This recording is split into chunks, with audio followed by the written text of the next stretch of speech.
একদিন ভোরবেলা এক মা পাখি গাছের ডালে বসে ডিমের উপর ঘুমাচ্ছিল।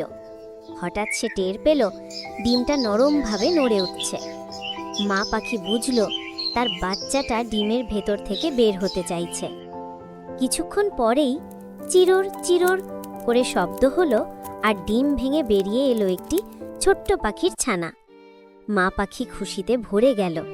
সে ছানাটিকে আলতো করে তার ডানার নিচে নিল। তারপর শুরু হলো নতুন কাজ, ছানার জন্য খাবার জোগাড় করা।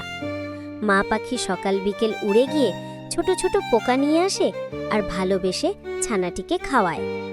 যখন ছানাটি পায়খানা করে, মা পাখি সেটি নিজের ঠোঁটে নিয়ে দূরে ফেলে আসে। সে জানে বাসার ভেতর নোংরা থাকলে ছানার ক্ষতি হতে পারে। এভাবেই কেটে যায় দিন।